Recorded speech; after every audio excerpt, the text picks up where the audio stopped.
मेवाडी राजपूत म्हटलं की एक मोठं नाव आहे महाराणा प्रताप. विजयादशमीचा दिवस होता 1582 मध्ये. त्या दिवस त्यांनी स्ट्राईक लॉन्च केली. ह्यानंतर 36,000 Mughal soldiers had to surrender to Maharana Pratap. आता ह्यांच्या लिनिएजमध्ये खूप मेधावी, खूप पराक्रमी राजा येतात आणि त्यांच्याबद्दल आपल्याला खूप माहिती नाहीच आहे. मॅक्सिमम नावं माहिती असतील की हा असे कोणते तरी राजा होते. एक्झाम्पल राणा कुंभा, राणा सांगा आणि महाराणा प्रताप, आणि महाराणा प्रतापानंतर राणा राजसिंग. छत्रपती शिवाजी महाराज पण सिसोडियाच होते. हो, राणा सांगाच्या वेळेस Mewar was at the peak of its power. Ibrahim Khan लोधीला ठार डिफीट केलेलं राणा सांगाने एका युद्धमध्ये, battle of Khanwa. Rana Sanga is heavy on Mughal forces, पण त्यानंतर gradually something changes the entire tide of the battle. तर ती तोफ आहे, कॅनन. तेव्हा राजपूतांनी काय केलं असेल? राजपूत घुडसवार सरळ त्या तोफाकडे पडतात स्वतःच्या घोड्यांसोबत. तिथे तोफांचं ऑपरेटर टाइम लागतं, पण तोफांचं जे ऑपरेटर आहे त्यांना सगळ्यांना मारतात आणि त्या तोफात गोळा टाकतात. कोणतातरी राजपूत वॉरियर तो तोफचा माउथ पकडतो, त्याचा डोका आतमध्ये टाकतो आणि तिथे राजपूताला सांगतो की तू वाजव, ती तोफ फुटेल. तिथे चुंडावत फॅमिली ह्यांनी बांधलेली एक हवेली स्टाईल्ड हॉटेल आहे. तिथे हा ग्रुप वन नाईटसाठी we stay with the Chundawat family. खूप काही स्टोरीज, खूप काही ॲस्पेक्ट्स, खूप काही पर्स्पेक्टिव्स जे रॉयल फॅमिलीजकडे आज आहेत, ती इन्फॉर्मेशन किंवा त्या पर्स्पेक्टिव्हनी ती इन्फॉर्मेशन दुसऱ्या कुठेही आपल्याला मिळत नाही. त्यासोबत त्यांनी जोपासलेलं हेरिटेज जे ते आजही लॉसमध्येही असले तरी मेंटेन करतायत. तुमचे मेवाड 4 दिवसाच्या टूर मध्ये 4000 वर्षाची हिस्ट्री 100% आणि डिटेलमध्ये. असं नाही की एक पॅराग्राफ दिला आणि संपलं शाळेसारखं. नाही, not at all. In fact we wait that the guest should ask some more questions. माझी फेवरेट टूर जी मी क्युरेट केली आहे, Mewar is a beautiful trip. Geographically बघितलं सगळं, stories also, but closest to my heart Maratha empire trail आहे. Because of my personal love toward Chhatrapati Shivaji Maharaj and Maratha साम्राज्य. तरी इथे 3 सिटी आम्ही कव्हर करतो: पुणे, सातारा, कोल्हापूर. शनिवारवाडा केवढा इम्पॉर्टंट आहे की kind of at one point of time in history almost पूर्ण देशाचा कारभार शनिवारवाड्यावरून व्हायचा. लोकांना हे माहिती नाहीये. मोर ओव्हर अदर पीपल, मराठ्यांना माहिती आहे, महाराष्ट्रीयन्सना माहिती आहे. लोकांना हे पण माहित नाही शनिवारवाडा 7 मजल्याचं होतं. Correct, exactly. तुमच्या प्रत्येक टूरची ही पण एक खूप मोठी गोष्ट आहे की जी सांगणारी जी लोक आहेत, करेक्ट, ते खरंच कुठे आर्किटेक्ट आहेत, कुठे झुओलॉजिस्ट आहेत, कुठे म्हणजे नॉर्मल टूर गाईड नाहीच आहे. कारण आमच्या प्रत्येक टूरला, कोणतीही टूर लॉन्च करायला मिनिमम मला 5 ते 6 महिन्याची तयारी असते. भारतातला अजून असा कुठला एक हेरिटेज टूर जो प्रत्येकाने एकदा केलाच पाहिजे? 3 tours: Chola, ecology of Coimbatore and around आणि एलपी. 3 टूर मी एक हायलाइट करणार. तुम्ही मूळचे एक गुजराती जैन फॅमिली मधले आहात. करेक्ट. मग तुमचं मराठीची ही अस्मिता का मराठी ही कशी काय जुळून आली? हेरिटेज का वारशाला सर्वात जास्त नुकसान कोणामुळे होते? राजकारण, अज्ञान की उदासीनता, म्हणजे इंडिफरन्स?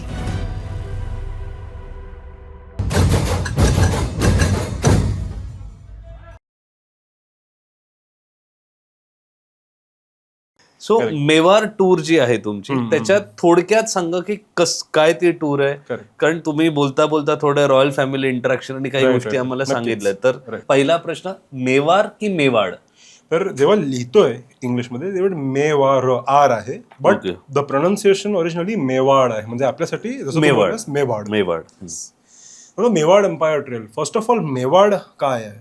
तर एक राजस्थानमध्ये एक जॉग्राफिकल भाग आहे मारवाड, म्हणजे जोधपूर आणि जो डेझर्टचा भाग आहे जोधपूर अँड अराउंड, त्याला मारवाड म्हणतात. तिकडच्या लोकांनाच मारवाडी असं म्हणतात. म्हणजे सगळे राजस्थानी मारवाडी नाही आहेत, वेगवेगळे रिजन्स आहेत. शेखावटी, मारवाड, मेवाड, हाडोती म्हणजे हा कोटाचा रिजन. तर मेवाड हा एक जॉग्राफिकल आयडेंटिटी आहे मेवाड. आणि इथे मी टाउन्स किंवा जॉग्राफिकल ॲक्युरेसी सांगितली तर उदयपूर, चित्तोडगड, भीलवाडा, देवगड, सलुंबर, हा सगळा हा मेवाड भाग आहे. हा आता मेवाड एम्पायर ट्रेल म्हणजे एक्झॅक्टली काय? ही ट्रेल आहे ती सेंट्रिक आहे मेवाडी राजपूतच्या हिस्ट्रीची. मेवाडी राजपूत म्हटलं की एक मोठं नाव आहे महाराणा प्रताप, ज्यांना पूर्ण देश ओळखतो. महाराणा काश्मीर पासून कन्याकुमारी पर्यंत अस्मिता आहे आपली. सगळ्यांना नाव तर माहीतच आहे, बाकी हिस्ट्री अर्धवट माहिती असेल की काय ते दुर्दैव आहे आपलं, आपल्याला आपली हिस्ट्री माहिती नाहीये आणि इन जनरल माहिती नाही, म्हणजे ओव्हरऑल द कंट्री. तर त्याच लिनेजमध्ये म्हणजे बिफोर महाराणा प्रताप खूप जनरेशन्स, खूप राजा होऊन गेले.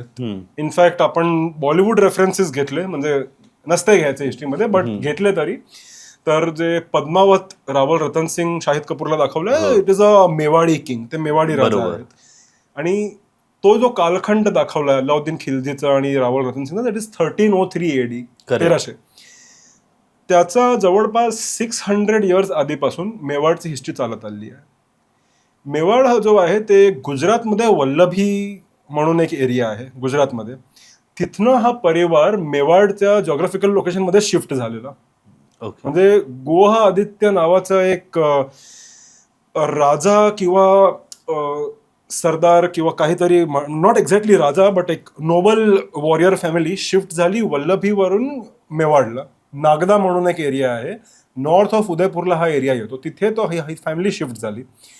त्याच्या 6th किंवा 7th जनरेशनमध्ये एक राजा आले, बप्पा रावल. ह्यांच्याबद्दल आता सोशल मीडियामुळे थोड्या लोकांमध्ये अवेअरनेस आली आहे, तरी संपूर्ण माहिती आली नाही. आणि काही काही तर व्हॉट्सअप युनिव्हर्सिटीचे फेक मेसेज असतात की हे केलं ते केलं, सगळंच काही ट्रू नसतं. म्हणजे फक्त अचीवमेंट दाखवली कोणाचीही तर ते नॉट नेसेसरी की ट्रू आहे. आपली प्राईड असली तरीही facts has to be facts. तर बप्पा रावल हे खूप मोठं फिगर आलं भारताच्या इतिहासमध्ये, जे आपण सांगू शकतो की ज्यांनी मेवाडी राजपूतांचा जो एक गौरवशाली प्रतिष्ठा, म्हणजे एक एस्टॅब्लिशमेंट केलं. त्यांच्या आधीपासून हे राजपूत तिथेच होते, but they were not a strong empire असं नव्हतं. त्यांचं एक काइंड ऑफ मोठे जागीरदार आपण सांगू शकतो.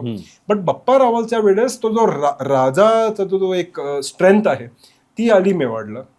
आणि बप्पा रावलच्या वेळेस चित्तोडगड जो फोर्ट आहे, one of Asia's biggest forts and probably म्हणजे जगात one of the biggest forts, रफली 650 एकर टू 700 एकरचा कॉम्प्लेक्स आहे चित्तोडगड फोर्ट.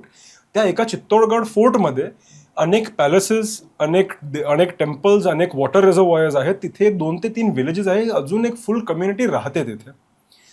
तर तो जो फोर्ट आहे हा राजपूतच्या अंडर आला. तो क्लॅनचा नाव आहे गुहिलाज, GUHIL, गुहिल राजपूत.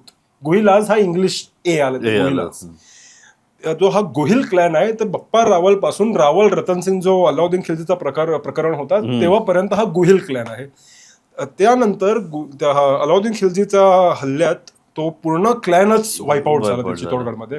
पण त्यांचं एक ज्युनियर मुलांना मारलं, बायका सती गेल्या. हो, बायकांनी जौहर केलं, म्हणजे मोर प्रिसाइज वर्ड जौहर केलं. कारण आता व्हेरी इंटरेस्टिंग. आता मी एक हिस्टॉरिकल फॅक्ट आला तर सांगतो की वाय एक्झॅक्टली जौहर कशाला केलं.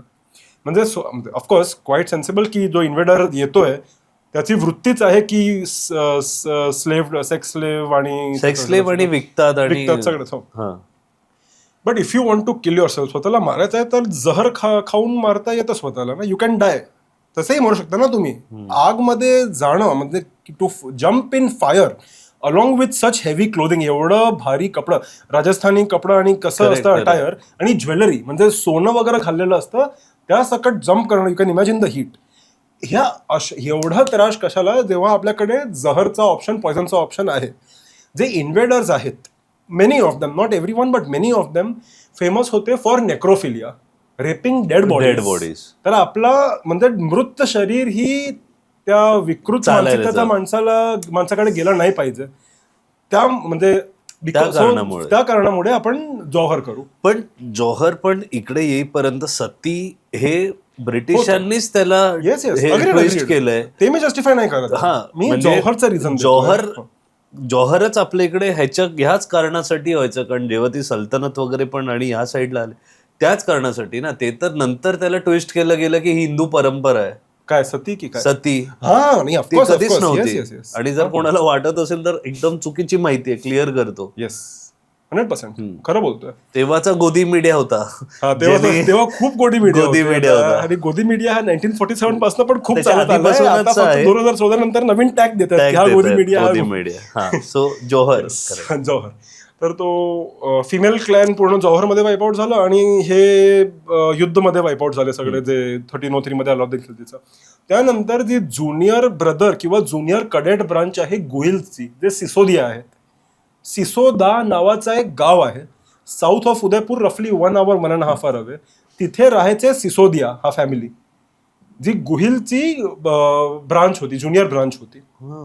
मतलब सिमिलर फॅमिली, कझिन किंवा ब्रदर्स की काही, म्हणजे क्लॅरिटी मला एवढी आता नाहीये, but same family, correct branch होती. 1303 मध्ये हा अलाउद्दीन खिलजीचं सीज झाली, चित्तोडगडवर हल्ला केला आणि संपवला तो क्लॅन. त्यानंतर 1326 मध्ये राणा हमीर सिंग सिसोदिया ह्यांनी चित्तोडगड परत घेतला, राजपुतांच्या ताब्यात परत घेतला यांनी. सिसोदिया क्लॅनचे ते होते. त्यानंतर 23 इयर्सचा एक गॅप होता, जेव्हा हा खिलजी सल्तनतच्या खाली चित्तोडगड आणि मेवाडचा हा भाग होता. त्यानंतर 23 इयर्स नंतर हा परत लिबरेट होत आहे आणि राजपुतांकडे परत येतो. हे जे राजपूत आहे आता, ह्यांच्या लिनिएजमध्ये खूप मेधावी, खूप पराक्रमी राजा येतात आणि त्यांच्याबद्दल आपल्याला खूप माहिती नाहीच आहे. मॅक्सिमम नावं माहिती असतील की हा असे कोणतेतरी राजा होते. एक्झाम्पल राणा कुंभा, राणा सांगा आणि महाराणा प्रताप, आणि महाराणा प्रतापानंतर राणा राजसिंग. आणि छत्रपती शिवाजी महाराज पण सिसोडियाच होते. हो, ते फॅमिली ट्री आहे. फॅमिली ट्री मध्ये कुठेतरी, चिडू नका माझ्यावर, पण हे इतिहास आहे. Correct. So now I can talk about that part of history. I was refraining from it. नाही बिलकुल, कारण इतिहास आहे तर बोललं पाहिजे. Agree with that. नाही, आणि चुकीचं नाहीच बोलणार, नाही तर आपण इतिहास, वी कॅन प्रूव्ह इट. आपण इतिहास नाही तर, आणि we can prove it if someone questions. याचं म्हणजे लिटरली प्रूफ्स आहेत, पुरावे आहेत. एनिवेज, तर स्मॉल ग्लिम्सेस राणा कुंभा, राणा सांगा, म्हणजे 3 लाईन मध्ये मी यांच्याबद्दल सांगतो. Rana Kumbha one of the most powerful kings जे होते मेवाड राजपूत डायनेस्टीचे.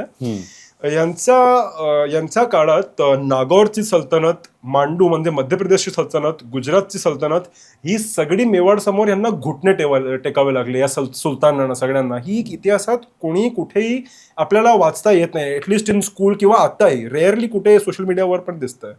ह्यानंतर जे दुसरे आणि राणा कुंभानीच कुंभलगड हा फोर्ट बांधलाय. त्यांच्या नावावर कुंभलगड आहे, राणा कुंभा कुंभलगड. आणि ह्यांच्या काळात जवळपास 84 मोठे फोर्ट्स आणि पॅलेसेस होते मेवाड एम्पायरच्या अंडरमध्ये, आउट ऑफ विच लगभग 32 to 35 ह्यांनी स्वतः निर्माण केलेले big forts and big fortresses and palaces. ह्यानंतर राणा सांगा आले. राणा सांगाच्या वेळेस Mewar was at the peak of its power. म्हणजे हा जसं आपण मराठा साम्राज्य बघतो की तंजावर ते पेशावर आणि अटक ते कटक होतं, त्यावेळेस the entire of Rajput confederacy was under Mewar. When I say Rajput Confederacy, right from Gwalior and after Gwalior the regions, up till Amarkot or Umarkot in present day Pakistan, and from Agra Fatehpur Sikri present day area up till Ahmedabadच्या borders, हा पूर्ण region was under the supremacy of Mewad. आणि हे सगळेच राजा सर्व करायचे under the चाकरी or the vassalship of Rana Sanga of Mewar. Rana सांगा used to command roughly around 100,000 or 1 lakh army, which is a big figure for this time era of the Hindu kings or the history of the Hindu kings in this time era. बाकी चोला साम्राज्य and all of South India had lakhs and lakhs of 6,000 ते 8,000 तर हत्ती होते त्यांच्याकडे, चोला एम्पायरकडे 6,000 to 8,000. तर आता Y Rana Sanga is mentioning is so important, म्हणजे का हे असं हा नाव येतो. राणा सांगानी इब्राहिम खान लोधी माहिती असेल आपल्याला, म्हणजे फेमस फिगर आहे दिल्ली सल्तनतचा. इब्राहिम खान लोधीला ठार डिफीट केलेलं राणा सांगानी एका युद्धमध्ये. पण ह्या बॅटलमध्ये राणा सांगानी ते एक हातवर आणि एक पायावर खूप मोठा जखम खाला आणि त्यानंतर it was kind of he lost 1 hand and 1 foot. It was dysfunctional for him, 1 hand and 1 foot.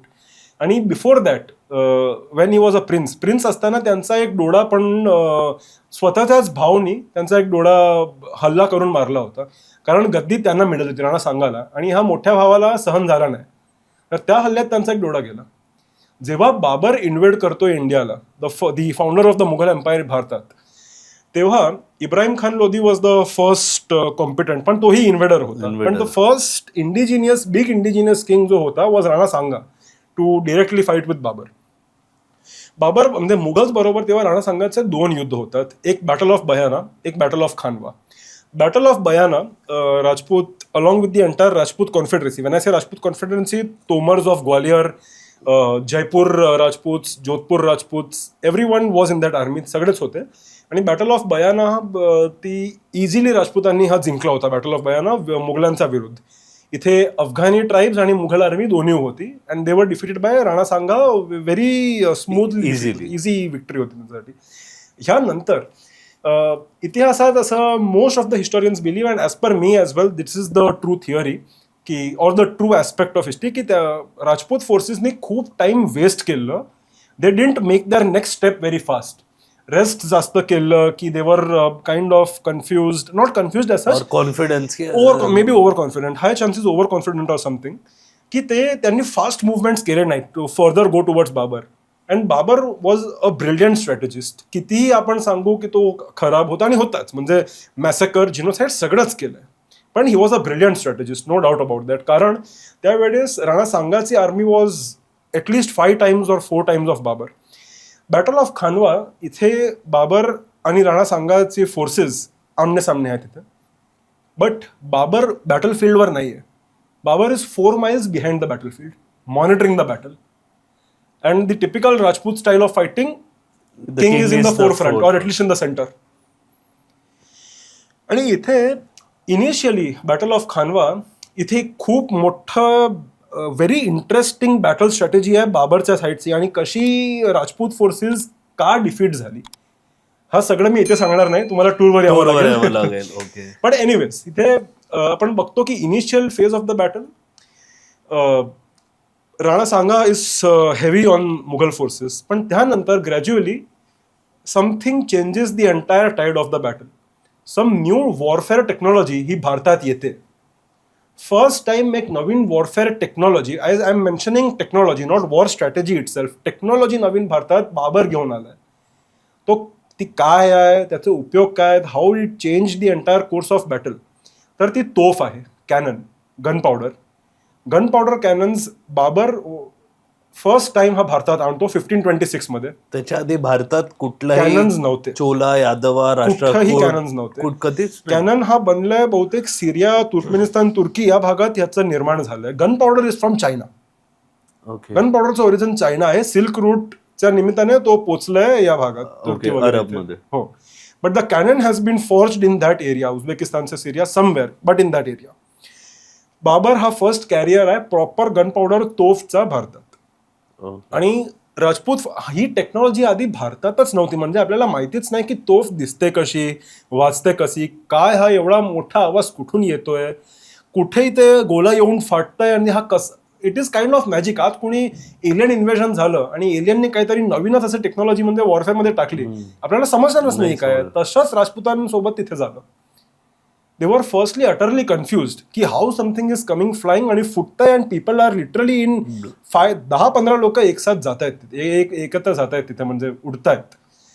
आणि हे बघून जे हत्ती आहेत राणा सांगायचा, ते उलटे आपल्या माणसावर पडून आले किंवा ते म्हणजे वेडे झालेत. आणि इथे राजपुतांना रिअलाइज झालं की 10-15 मिनिटांनंतर किंवा आफ्टर सम टाइम राजपुतांना समजलं की ही अशी तोफ असते, ही अशी वाजवतात, फुटते, आणि त्यांना काइंड ऑफ समजलं की हा अशा ऑपरेट होत आहे. तेव्हा राजपुतांनी काय केलं असेल. This is a clear cut symbolism and a exhibition of Rajput valour and bravery. Rajput घुडसवार सरळ त्या तोफाकडे पडतात स्वतःच्या घोड्यांसोबत. तिथे तोफांचं ऑपरेटर टाइम लागतं, पण तोफांचं जे ऑपरेटर आहे त्यांना सगळ्यांना मारतात आणि त्या तोफात गोळा टाकतात. कोणतातरी राजपूत वॉरियर तो तोफचा माउथ पकडतो, त्याचा डोक आतमध्ये टाकतो आणि तिथे राजपुताला सांगतो की तू वाजव, ती तोफ फुटेल. This is recorded, you can research on it. म्हणजे राजपूत काय करू शकतात. येस. आणि असे अनेक एक्झाम्पल्स आहेत मेवाड एम्पायरमध्ये. This is just one small part of Mewar empire. हे अशा स्टोरीज इन्स्पायर्ड मी to do an entire tour of Mewar empire trail. तर मेवाड एम्पायर ट्रेल जी आहे ती आता परत, कारण ही खूपच म्हणजे अशी छान आणि इंटरेस्टिंग एक कथा आहे. किती दिवसाचा असतो हा? 5 days असतं मेवाड एम्पायर. आणि 5 दिवसात असेच वेगवेगळे तुम्हाला किस्से, स्टोरीज, पुराव्या सकट. आपण मेवाड एम्पायर ट्रेलमध्ये फक्त वॉरफेअर नाही, मेवाडची political history, bifurcations of Mewar royal family, brother families वगैरे काय आहे, कसं आहे, मेवाडचं social life, social culture, social structure काय आहे, कसं आहे, प्री राजपूत मेवाड रिजनची हिस्ट्री काय आहे, तिथे एन्शंट सिव्हिलायझेशन होतं एक आहाड सिव्हिलायझेशन म्हणून, AHAD, Ahar civilization, 3500 or 4000 years old something, त्याचीही माहिती आम्ही थोडी देतो 10 to 15 मिनिट सेशन. म्हणजे तुमचे मेवाड 4 दिवसाच्या टूर मध्ये 4000 वर्षाची हिस्ट्री 100% आणि डिटेलमध्ये. असं नाही की एक पॅराग्राफ दिला आणि संपलं शाळेसारखं, नाही, not at all. In fact we wait that the guest should ask some more questions. तेवढा आमचा रिसर्च पक्का असतो की गेस्ट आमच्या सोबत इंटरव्ह्यू करायला लागला जर का बसून, we will have almost each and every answer. Interview करणारा गेस्ट होऊ शकतो ना? ये ना प्लीज, पूर्ण टीम या सगळेच. करेक्ट. येस. सो 5 days ही ट्रिप असते आणि इथे एक प्रोफेसर डॉक्टर पियुष भादव्या म्हणून एक प्रोफेसर आहेत. ते आम्हाला एक ब्रीफ सेशन देतात मेवाडच्या हिस्ट्री बद्दल, उदयपूरच्या वॉटर मॅनेजमेंट सिस्टमवरही. उदयपूरची वॉटर मॅनेजमेंट सिस्टम ही खूप युनिक आहे. ओके. ती पण समजून घेणं एक 20 मिनिटचं सेशन आहे की how they manage their water, because इथे एवढं हेवी रेनफॉल नाही आहे compared to the whole of Rajasthan. It is very good rainfall. Green Rajasthan आपण म्हणतो. Yes. So they have a very efficient water management system. त्यानंतर तिथलं आर्ट, तिथली कारिगरी, फॅब्रिक्स सगळंच आम्ही सांगतो. तो एक 20 to 25% भाग टूरचा तो आहे आणि 80 to 80% is the history and the battle history आणि सगळं ते सगळं. या ह्याच्यामध्ये रॉयल फॅमिली बरोबर पण काही इंटरॅक्शन वगैरे आहे का? तर देवगड म्हणून एक जागा आहे 2 hours नॉर्थ ऑफ उदयपूर. तिथे चुंडावत फॅमिली राहते आणि आता चुंडावत फॅमिली काय आहे हे सगळं जाण्याला टूरवरती खूप त्यांची चांगली हिस्ट्री आहे. जो मी राणा सांगांचा जो एक उदाहरण आता दिलंय, Chundawat family is full of such stories. They are the kind of, कसं सांगू शकतो मी, एक वॉरियर क्लॅन म्हणजे एक्झॅक्टली सांगू शकतो warrior clan. You should read the Chundawat history for that. तसं आहे.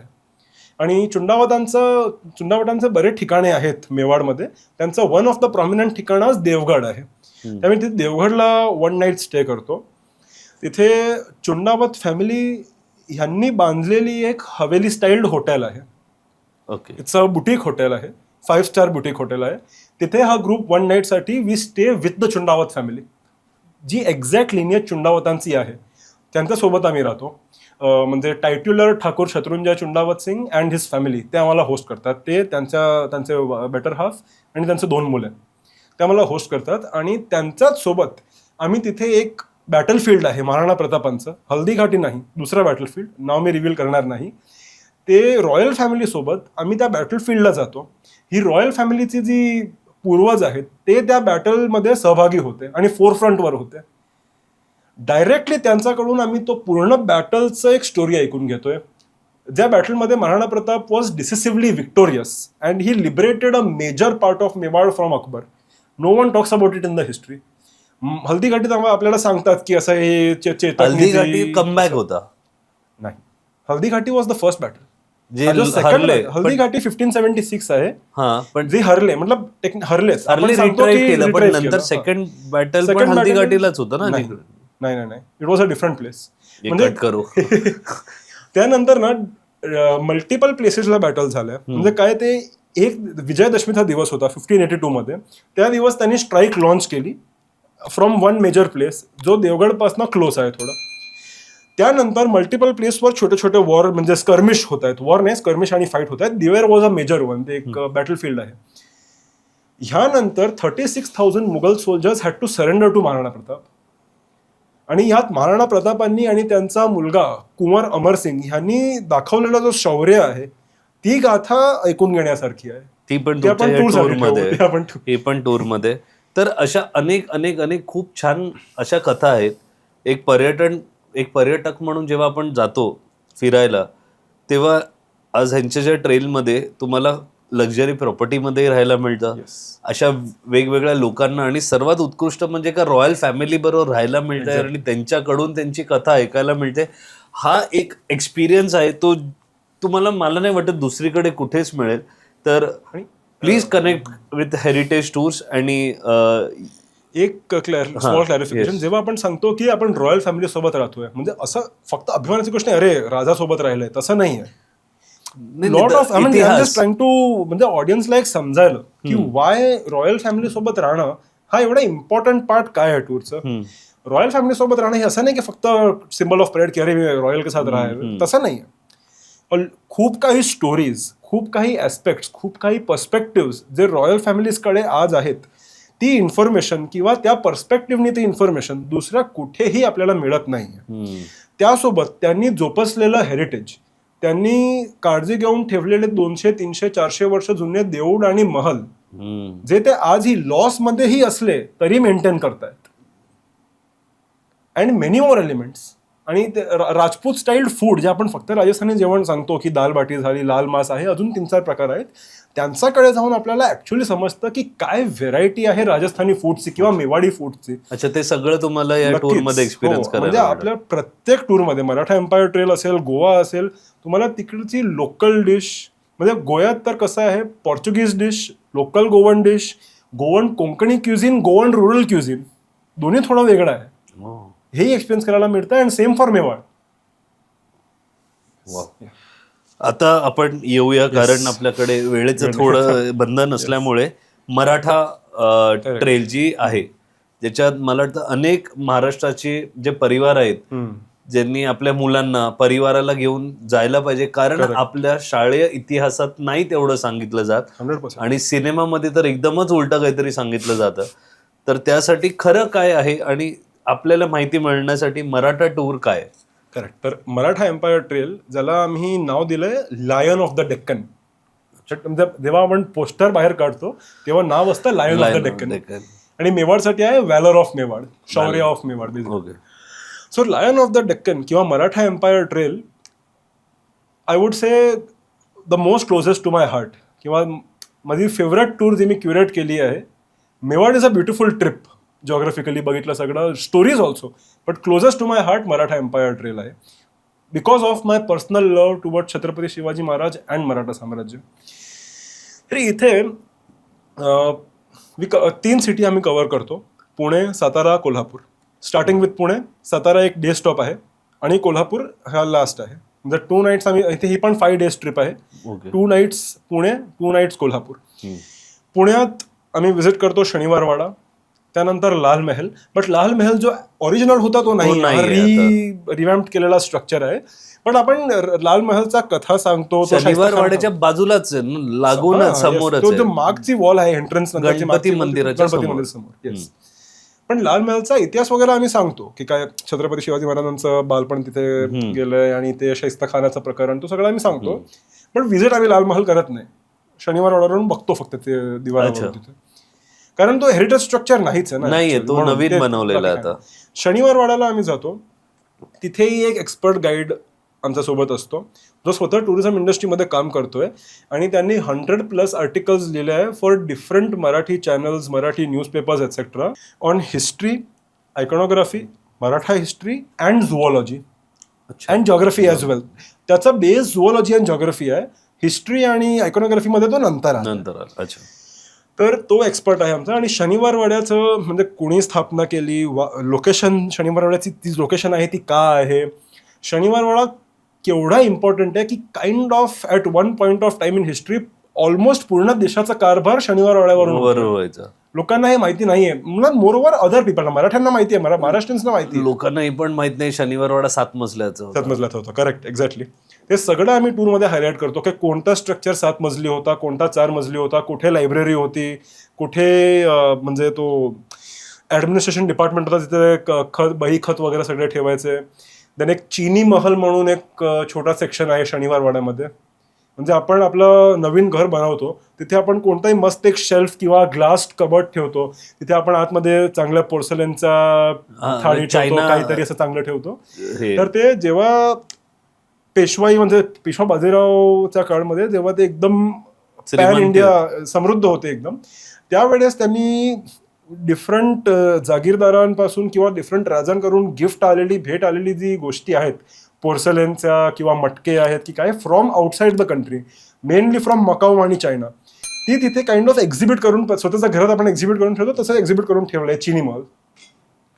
आणि आणखी अजून खूप काही हिस्ट्री आहेत. जे हिस्ट्री वाचणाऱ्यांना पण माहिती नसतं. काही फॅक्ट्स आहेत शनिवारवाड्याचे अजून, ते आम्ही सगळे एक 1.5 hourचा सेशन असतो. पण ह्याच्या आधी आम्ही एक बिफोर गोइंग टू शनिवारवाडा एक आम्ही 1 hourचा ब्रीफिंग सेशन घेतो.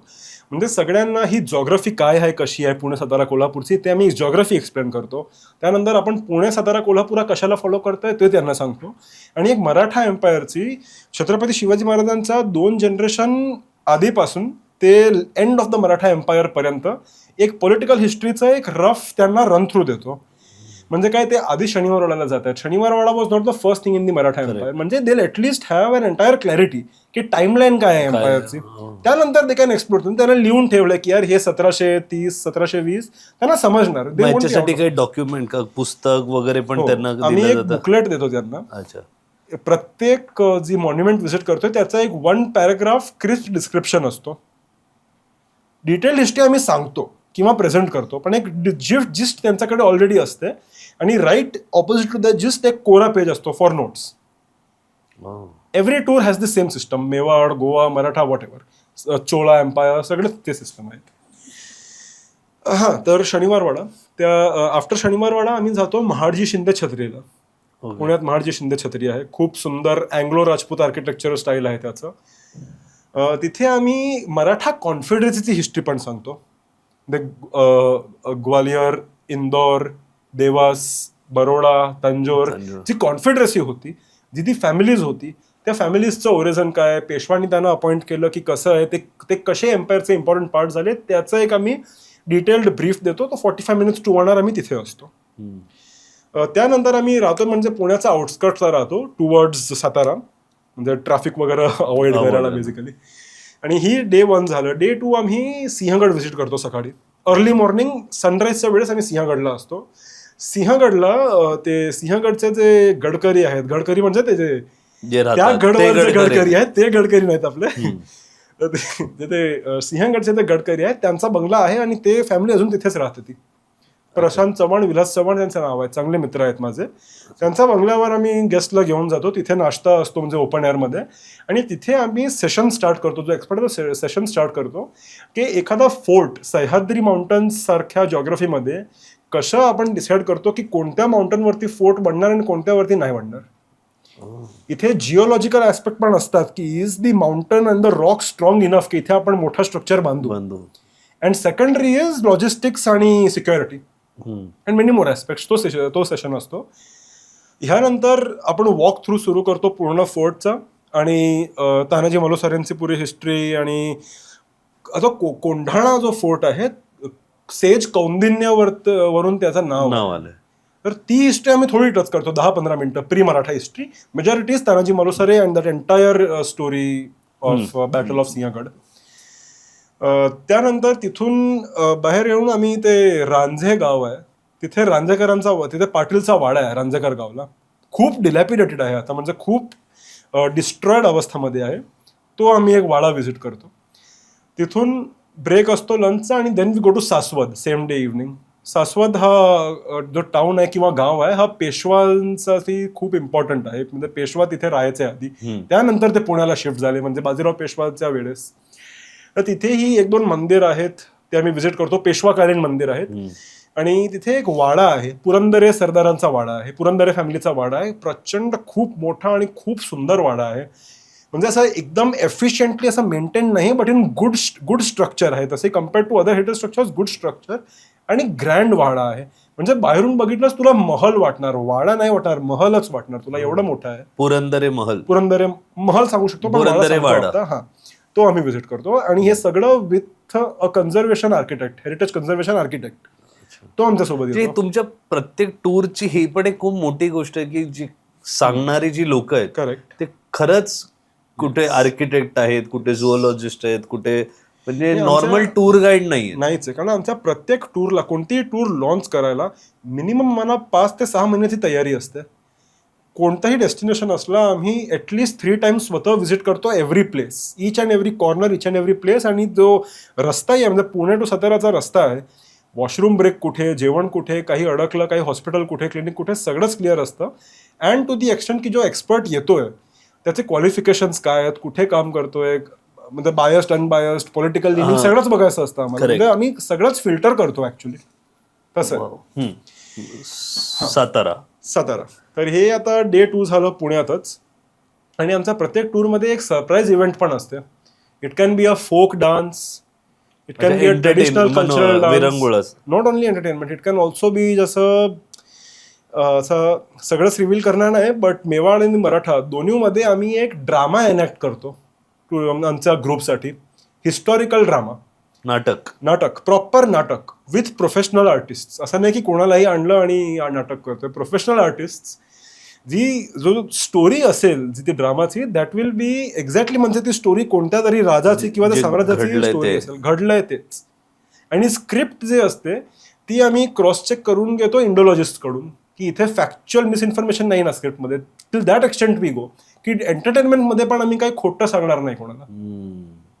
एनिवे, साताराला आम्ही 3rd डेला निघतो. साताराला जातो. संगम माऊली, संगम क्षेत्र जो टेम्पल आहे तिथे, त्या देवळात आम्ही जातो. तिथली हिस्ट्री, तिथला आर्किटेक्चर डिटेलमध्ये सांगतो. तिथून पुढे जाऊन तडवीळ गाव आहे एक, सातारा टू कोल्हापूरच्या मध्ये. तिथे सरसेनापती हंबीराव मोहिते यांचं स्मारक आहे. तो आम्ही व्हिजिट करतो. आणि तिथे सरसेनापती हंबीराव मोहिते बद्दल 20 ते 25 मिनिटं आम्ही सेशन घेतो ॲट द स्मारक. अरे वा. यानंतर प्रोसीड टू कोल्हापूरला जाऊन रेस्ट फॉर 1.5 hours 2 hours. त्यानंतर संध्याकाळी भेटायचं. आणि त्या दिवशी हिस्ट्रीचं सेशन वगैरे त्या संध्याकाळी काहीच करत नाही आम्ही. तिथे भेटा आणि आपण जातो एका ठिकाणी. ते one of the noble Maratha families जे आहेत, छत्रपतींची फॅमिली नाही, ती नोबल मराठा फॅमिलीज जी एम्पायरचा भाग होती, serving in some or the other way. एक इंगळे फॅमिली आहे. ऋतुराज इंगळे फॅमिलीचे हेड आहेत आता.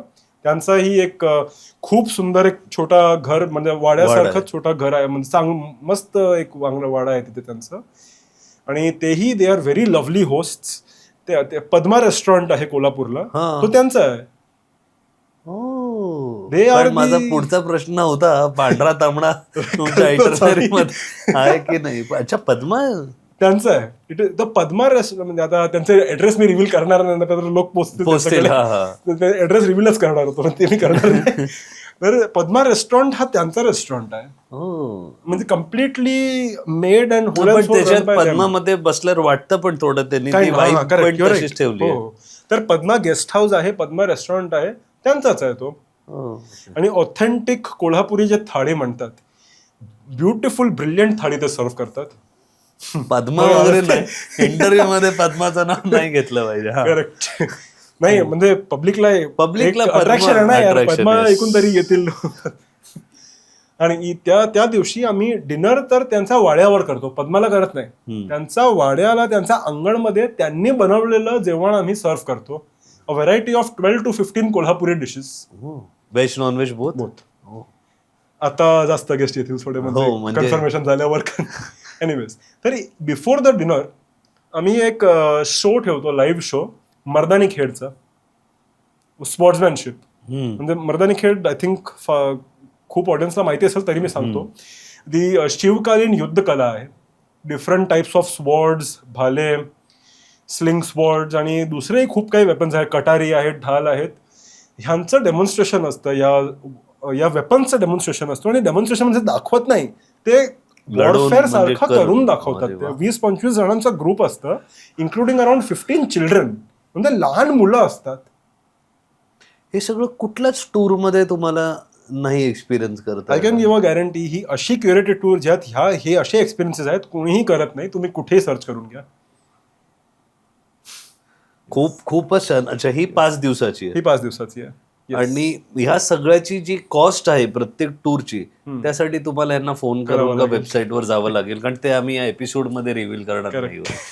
सो मग हा लास्ट डे कोल्हापूर, हा डे 3 आहे. मग डे 4 नेक्स्ट. म्हणजे हा डे 3 ला डिनर सोबत जे फॅमिली आहेत, इंगडे फॅमिली, यांच्यासोबत इंटरॅक्शन असतो. म्हणजे ते get an insight on the noble Maratha families जे आहेत, त्यांचाही एक ऍस्पेक्ट आपल्याला समजायला मिळतं. Day 4 Kolhapur new palace, Lakshmi Vilas museum ते व्हिजिट करतो कोल्हापूरला विथ एक्सपर्ट्स. त्यानंतर पन्हाळ्याला जातो, पन्हाळा फोर्ट. पन्हाळा फोर्टचा एक 3 to 3.5 hours डिटेल्ड टूर असतं with an expert, with a historian expert. तिथे खूप काही स्टोरी जी रिलेटेड टू पन्हाळा आहे. जो सिद्धींचा घेरा झाला होता तिथे, त्यानंतर छत्रपती संभाजी महाराज कुंवर जेव्हा होते, ते जेव्हा प्रिन्स होते तेव्हाही त्यांच्या काही स्टोरी संभाजी महाराजांचा पन्हाळ्याशी कनेक्टेड आहे, तोही आम्ही हायलाईट करतो. आणि that day evening is completely rest, हॉटेलला या आराम करा. Next day morning single visit असते कोपेश्वर खिद्रापूर कोपेश्वर टेम्पल. ओके. हा मराठा एराचा टेम्पल नाही आहे, जवळपास 1000 वर्ष जुना टेम्पल आहे. ओके. एक टेम्पल आर्किटेक्चरचं एक एलिमेंट आहे. त्यानंतर कोल्हापूरला परत या, पद्मामध्ये जेवण आणि एअरपोर्ट किंवा स्टेशन जे काही तुमचं असेल. सो म्हणजे हे मोठे मोठे टूर आहेत, या व्यतिरिक्त अनेक यांचे टूर आणि ज्या गोष्टी आहेत तुम्हाला त्या वेबसाईटवर आणि माहिती मिळेलच. थोडेसे प्रश्न राहिलेत पण वेळ कमी आहे. तुम्ही बोला मराठा हिस्ट्रीबद्दल एवढी तुम्हाला अस्मिता आहे, छत्रपती महाराज, आणि तुम्ही एकदम मुंबईकर लोकांसारखी मराठी बोलताय, म्हणजे इंग्रजी जास्त आणि मराठी कमी, पण त्यातल्या त्यात बऱ्यापैकी मराठी बोलताय. कॉन्शियस होतो म्हणून इंग्रजी जास्त. पण जसं इंट्रो मध्ये म्हटलं, तुम्ही मूळचे गुजराती जैन फॅमिली मधले आहात. करेक्ट. मग तुमचं मराठीची ही अस्मिता का मराठी ही कशी काय जुळून आली? कारण आता तर बघितलं तर पांढऱ्या रेगा मारतोय आपण सगळीकडे. आता मी त्यावर कमेंट देणार नाही. मी दोन्ही बाजूला म्हणजे आय एम नॉट. ती गोष्ट चांगली आहे, वाईट आहे, शासन आहे, मी त्याच्यात जात नाही, पण बोलते तुम्हाला ती अस्मिता कुठून आली? आता I will be very honest about this opinion. एकतर माझे कॉलेजमध्येही पोदार आणि रुया कॉलेज, मॅक्सिमम मित्र माझे मराठी होते. मॅक्सिमम नाही, सगळेच मित्र मराठी होते. ओके. सो पोदार रुयावाल्या तुमच्यासाठी करेक्ट. तर म्हणजे मला त्यांच्या घरी जायचं किंवा त्यांच्या गावी 2-3दा गेलोय, त्यांचे जे फेस्टिवल असतात त्यात मी सहभागी असतो. मराठी कल्चर सोबत माझा खूप एक चांगलं बॉन्ड तेव्हा झालं. तो कल्चर मला समजायला मिळालं चांगल्या प्रकारे. आणि हिस्ट्रीचं मला ऑलरेडी पॅशन होताच, आणि स्पेसिफिकली छत्रपती शिवाजी महाराज हे मला आधीपासूनच म्हणजे मनापासून आवडायचे. पण त्यानंतर जी दुसरी हिस्ट्री आहे, पेशवा बाजीराव यांची, छत्रपती संभाजी महाराजांची, छत्रपती शाहू महाराजांची, ती सगळी हिस्ट्री मी नंतर असं ॲज अ पॅशन रीड केली आहे. आणि हे मला वाटलं की हा एवढं रिच हिस्ट्री, म्हणजे महाराष्ट्राला एवढी रिच हिस्ट्री आहे. At one point it was the dominant community म्हणा किंवा सिव्हिलायझेशन किंवा एम्पायर म्हणा, पूर्ण भारतावर हा भगवा झेंडा होता. तर हा भारतातल्या दुसऱ्या भागातल्या माणसाला का माहिती नाहीये? म्हणजे मी गुजराती आहे किंवा मी जैन आहे किंवा मी काहीही असू द्या, म्हणून मी काही एवढी ब्रिलियंट हिस्ट्री काय हायलाइट नाही करणार. आपली हिस्ट्री एक्झॅक्टली. मेवाड असला, गोवा असला, चोळ साम्राज्य असला, चोला साम्राज्यामध्ये, मेवाडमध्ये आणि छत्रपती शिवाजी महाराज ही सगळे शिवलिंगासमोर नतमस्तक होत आहेत. बरोबर. सगळे स्वराज्यासाठी लढलेले आहेत. महाराणा प्रतापांनी स्वराज असं म्हटलं नसेल, पण त्याचा वॉर त्यासाठीच होता. त्यांचं जे टीचिंग आहेत, त्यांचे लेखन आहेत किंवा त्यांचे ऍक्शन्स आहेत, त्यामध्ये स्वराज्य गरजतोय. Similar with Chhatrapati Shivaji Maharaj. Then why not? म्हणजे आपल्या देशाची हिस्ट्री आहे ना, आपल्या सिव्हिलायझेशनची हिस्ट्री आहे. मेनली आपल्या सिव्हिलायझेशनची हिस्ट्री आहे ती. आता हे 3 टूर तर तुम्ही क्युरेट करता, पण भारतातला अजून असा कुठला एक हेरिटेज टूर जो प्रत्येकाने एकदा केलाच पाहिजे का? तुमच्या या टूर पैकी तो कुठला आहे की हा एक टूर तर केलाच पाहिजे? मी 2-3 टूर सांगतो, पण एकदम पटकन सांगतो. लोकेशन. म्हणजे एक तर चोळा एम्पायर ट्रेल तामिळनाडू, चिदंबरम, कुंभकोणम, तंजावर हे आम्ही कव्हर करतोय. 2 लाईन फक्त. चोळा एम्पायर भारताचा हा एक असा एम्पायर आहे जो ओव्हरसीज विक्ट्री केली. इंडोनेशिया, जावा, सुमात्रा, तो सगळा भाग यांनी नेव्ही ट्रान्सपोर्ट, म्हणजे नेव्हल वॉरफेअर नव्हतं. नेव्ही एवढी स्विफ्ट आणि एफिशियंट होती की पूर्ण आर्मी त्यांनी सुमात्रा जावाच्या आयलंडवर ट्रान्सपोर्ट केली आणि तिथं विजय मिळवला. चोळा एम्पायर. आणि त्यांचं आर्किटेक्चर, त्यांचं फूड कल्चर, त्यांच्या स्टोरीज, म्हणजे जसं मेवाड आणि मराठा इथे आहे तसा चोळा तिथे आहे. एक तो I will suggest that tour की तुम्ही या. सेकंड आहे आमचा एक फॉरेस्ट विस्पर्स म्हणून, फक्त आम्ही हिस्ट्री करत नाही, फॉरेस्ट विस्पर्स म्हणून एक आहे, इकॉलॉजिकल टूर आहे. आता एन्व्हायरमेंटचं कसं एक आपण कशी अवस्था केली आपल्या एन्व्हायरमेंटची, ते आपण पुरावे आपण बघतोय ग्लोबल वॉर्मिंगचे, आणि बरेच काही अजून किती स्पीशीज लुप्त झालीत इंडियामध्येच, बर्ड्सची, ॲनिमल्सची, इन्सेक्टची, सगळंच. अरे चिमणी दिसत नाही. एक्झॅक्टली. तर फॉरेस्ट कोइंबटोर पासून एक 1.5-2 तास नंतर ते फॉरेस्ट बेल्ट येतोय पूर्ण. तिथे आम्ही फॉरेस्ट विस्पर्स नावाची एक इकॉलॉजी आणि फॉरेस्ट सेंट्रिक टूर काढली आहे. तिथे सॅकॉन म्हणून एक इन्स्टिट्यूट आहे, Salim Ali centre for ornithology and national history, natural history. त्याचे जे टॉप प्रोफेसर्स आहेत ते गाईड म्हणून येत आहेत फॉरेस्ट वॉकसाठी. आम्ही फॉरेस्टच्या कोर झोनपर्यंत जातो. आपण फॉरेस्टची इकॉलॉजी, फॉरेस्टची पूर्ण biology, each and every tree species, कोणती स्पीशीज इंडिजिनस आहे, कोणती इन्व्हेसिव्ह स्पीशीज आहेत, ॲनिमल सिस्टम्सबद्दल, बर्ड सिस्टम्सबद्दल ही सगळी माहिती आम्ही देतो. त्यांची इकॉलॉजिकल रूल्स ही आहेत. आणि third and the last tour मी एक सजेस्ट करणार, ते आम्ही LAPमध्ये एक सुरू केली आहे. LAPला आता काय, जावा, मजा करा, चांगली हॉटेल घ्या, which is a normal tourist thing, nothing wrong in that, normal tourist thing आहे. पण तिथे एक म्हणजे 200 वर्षापूर्वी कोणत्या तरी माणसांनी तिथे 30-40 मीटर खोल एक पॉन्ड होता. त्या पूर्ण पॉन्डमधून पाणी बाहेर काढलं आणि अंडर वॉटर, म्हणजे काइंड ऑफ अंडर वॉटर किंवा 30-40 मीटर खाली ॲग्रिकल्चर केलं for some particular kind of soil, की त्याची जी एक इकॉलॉजिकल रिक्वायरमेंट होती. ही डिटेलमध्ये तुम्ही टूरला समजणार, कारण experts can explain it better. मला माहिती असेल but I will not get the words. तर ती अशी टूर आहे. आणि आम्ही ती एक पूर्ण एक क्लस्टर ऑफ विलेजेस आहे. तिथे रोड ट्रान्सपोर्ट कामाला येतच नाही. तिथे तुम्हाला बोट्स वरूनच जावं लागेल, just like Srinagar Dal lake. पण this is a better ecology than Srinagar Dal lake, ती LAPला आहे ती. आणि आम्ही बोटमध्ये बसून पूर्ण गाव वगैरे फिरवतो. ती ॲग्रिकल्चरल ती जी गोष्ट आहे जी मी सांगितली ती मी दाखवतो आम्ही. आणि विलेज कम्युनिटीची इंटरॅक्शनही देतो. 3 tours, Chola, ecology of Coimbatore and around आणि LAP, ही 3 टूर मी एक हायलाईट करणार. आज आपल्या हेरिटेज का वारशाला सर्वात जास्त नुकसान कोणामुळे होतंय? राजकारण, अज्ञान की उदासीनता, म्हणजे indifference? Number 1 I would say indifference. कारण आपण इनडिफरन्समध्ये, पब्लिक इनडिफरन्स म्हणजे पब्लिकमध्ये जो एक इनडिफरन्स अँड इग्नोरन्स दोन्ही मी सांगणार. पब्लिक सेल्फ इग्नोरंट आहे हेरिटेज आणि history, heritage specifically heritage and architectural हेरिटेजच्या पर्स्पेक्टिव्हने इग्नोरंट आहे. आणि इनडिफरन्स म्हणजे मला काही होतंय त्याचा फरक पडत नाहीये, कोणी काही ऍक्शन घेत नाहीये, कोणी काही रिस्टोर करत नाहीये. आपले गडकिल्ल्यांची अवस्था बघा. आणि एक दुसरं आहे internal communal fights across the entire of the country. माझं आहे, हे तुझं आहे, हे आपलं. महाराष्ट्र कोणाला कोण शिव्या देतंय, कोणती कम्युनिटी कोणाला शिव्या देते, जैन कोणाला शिव्या देत आहेत, राजस्थान आणि महाराष्ट्र भांडतायत, तामिळनाडू कोणासोबत वेगळं भांडतंय, सगळे एकमेका, कोणाचाही एकाचा फॉल्ट नाहीये, कोणीही एक क्लीन नाहीये. ही सगळं डिव्हिजिव्ह बघून गव्हर्नमेंट ही सोडते, काय फरकच पडत नाही ना, फायदा घेते. नाहीतर महाराष्ट्रात एवढे गड किल्ले आणि एवढे सुंदर जॉग्रफी आहे, थोडंही रेस्टोरेशनचा वर्क केलं, इकडची टुरिझम म्हणजे बूम होऊ शकते. म्हणजे ही टुरिझम बूम फक्त माझ्या धंद्यासाठी नाही, कम्युनिटीला हेल्प होतंय. हेरिटेज आणि हिस्ट्री आणि कल्चर रिवाईव्ह होणार आणि जिवंत राहणार आपण रिस्टोर हे सगळं केलं तर. लोकल व्यवसाय वाढतात, लोकल लोकांकडे पैसा येतो, श्रीमंती. आणि एवढे आर्ट्स जे आता लॉस्ट होणार थोड्या after a few decades, 3-4 decades, जे आर्ट आता वर्ज आहेत लॉस्ट होण्याचे, तुम्ही ते हे असे टुरिस्ट स्पॉट्स डेव्हलप केले, लोकल आर्ट, फोक आर्ट, हे सगळं जिवंत राहणार. ॲटलिस्ट सर्व्हायवल राहणार त्यांचं. भले ॲफ्लुएन्स आराम थोडं स्लोली येणार, ॲफ्लुएन्स सर्व्हाइव्ह तरी होणार. कारण आता जे आर्टिस्ट जे आहेत ते एकदम इंटिरियर्समध्ये, ते आपला आर्ट सोडून येत आहेत मुंबईला, बँगलोरला, दिल्लीला, कुठेही जॉबसाठी. आणि तिथे त्यांना काही जॉब नाही, पैसे नाही, काही सिस्टम फॉर बिझनेसही नाही, काहीच नाही त्यांना तिथे. काहीतरी कोणीतरी याचा विचार करेलच अशी आमची एक आहे, उमेद आहे, होप आहे. शेवटचा प्रश्न, शेवटचं 1-2. AI काळात, AI आणि व्हर्च्युअल एक्सपिरियन्सच्या काळात हेरिटेज टुरिझमला तुम्ही कसं बघता वाढताना?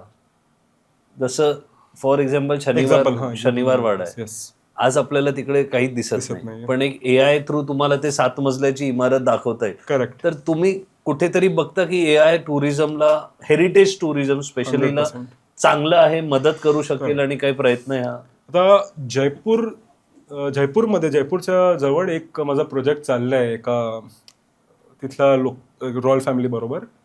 तिथे आम्ही एक म्युझियम क्युरेट करतोय. तर त्या म्युझियममध्ये पण आम्ही AI टूल्स यूज करतोय आता टू क्युरेट एक्सपिरियन्सेस म्युझियममध्ये. म्हणजे एक काइंड ऑफ 3D और audio visual experiences completely AI based. ते आम्ही तिथे टेक आणि AIचं एक अमलगमेशन करून एक बघतो. आणि जसं तुम्ही शनिवार वाड्याचं सांगितलं, आम्ही ऑलरेडी प्रोसेसमध्ये आहोत की ॲज ॲक्युरेट एज पॉसिबल. जसं शनिवार वाड्याच्या काही 2-3 बिल्डिंग्स होत्या, त्याचे जे जुने मॅप्स राहिले ते आम्ही बघितलेत आणि एक्सपर्ट्सला दिले स्टडी करायला. बेस्ड ऑन देअर रिसर्च आम्ही most efficient possible AI tools use करून त्याचे एक इमेज किंवा एक छोटा व्हिडिओ रिक्रिएट करण्याचा विचार करतोय की शनिवारवाड्याचा ह्या 2-3 buildings based on the basement foundation आणि current architecture back in the day कसे दिसत असतील ते आम्ही ऑलरेडी स्टार्ट केलं. तर AI as a tool is extremely helpful for us in many aspects. म्हणजे फक्त असं नाही की एक रिक्रिएट करून इमेज दाखवली आहे, खूप ॲस्पेक्ट्स आहेत अजून. खूपच चांगलं. आणि शेवटचा प्रश्न, तुमच्यासाठी हेरिटेज म्हणजे काय?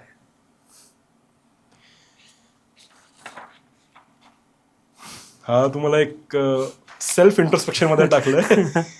बट माझ्यासाठी हेरिटेज म्हणजे जो आपल्याला शिकवण देतो, घमंड नाही, तो हेरिटेज. आज आपण हेरिटेज, हिस्ट्री आणि कल्चर याचा घमंड करतोय, ह्याची शिकवण घेत नाही. आम्ही राजपूत, आम्ही मराठे, आम्ही तामिळ, काही आम्ही जैन, काही असेल, शिकवण मोस्टली कोणी शिकवण घेत नाही. तुम्ही कोणताही हेरिटेज बघा, फॅब्रिक हेरिटेज बघा, कॉन्टेक्स्च्युअल हिस्टॉरिक इन्फॉर्मेशनल हेरिटेज बघा, फॅमिली लिनिएज बघा, आर्किटेक्चरल हेरिटेज बघा, शिकवणच्या दृष्टीने फर्स्ट शिकवणच्या दृष्टीने बघा. शिकवणची दृष्टी आली ना की मला काही शिकायचं आहे, काही नवीन शिकायचं आहे, मला माहिती असेल तेवढं ठीक आहे, पण अजून खूप काही असेल ते मला माहिती नाही आहे, आपोआप इगो निघणार. सगळ्या कम्युनिटी हे जे काही ते सगळं आपलं इगो हळूहळू सोडणार. कोणाला शिकायचं नाही आहे ना, सगळ्यांना घमंडच आहे, आपलं आर्किटेक्चर बेटर आहे, आपलं हे बेटर आहे, ते बेटर आहे. माझ्यासाठी हेरिटेज इज शिकवण अँड नॉट घमंड. असं आहे. खूपच छान तुम्ही त्याचं मिनिंग सांगितलं आम्हाला. तुमच्यासारखं आता मला पण मध्ये मध्ये इंग्रजी शब्द येतात, पण खूप छान विश्लेषण केलं तुम्ही. तर खूप खूप धन्यवाद.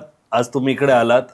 जसं आम्ही सांगितलं की काय टूर्स आहेत, का हे टूर्स आहेत, तुमची ऊर्जा कुठून निघाली आणि या टूर्समध्ये काय काय होतं ही माहिती लोकांपर्यंत पोहोचव. त्याच्यातून नक्की लोकांना आम्हाला आवाहन करायला आवडेल की तुम्ही अशा टूर्सना जा, तुमच्या परिवाराला घेऊन जा. आपल्या पुढच्या पिढीला ह्या सगळ्या गोष्टी कळणं अत्यंत गरजेचं आहे. आणि आज आपलं खरंच एक म्हणतो ना, वी आर व्हेरी लकी की असं कोणतरी करतंय. कारण काही पिढ्या निघून गेल्या ज्यांना हे चान्स नाही मिळाला हे सगळं करायला. सो नक्की भव्याशाचं world heritage tours website, contact link सगळं तुम्हाला आमच्या डिस्क्रिप्शनमध्येही मिळेल, स्क्रीनवरही दिसेल. असंच पुढच्या वेळेला ते आमच्याकडे येतील आणि दुसऱ्या कुठल्या टूरबद्दल बोलतील, किंवा लवकरच मराठी मूडवर तुम्हाला यांचा कुठला तरी टूरच बघायला मिळेल अशी अपेक्षा आमची पण आहे. सो ह्या एपिसोडमध्ये एवढंच. तुम्हाला कसं वाटलं, तुम्हाला अजून काही माहिती हवी असेल तर आम्हाला कमेंट सेक्शनमध्ये सांगा, आम्ही यांच्यापर्यंत पोचवू आणि ती माहिती परत तुमच्यापर्यंत येईल ही काळजी घेऊच.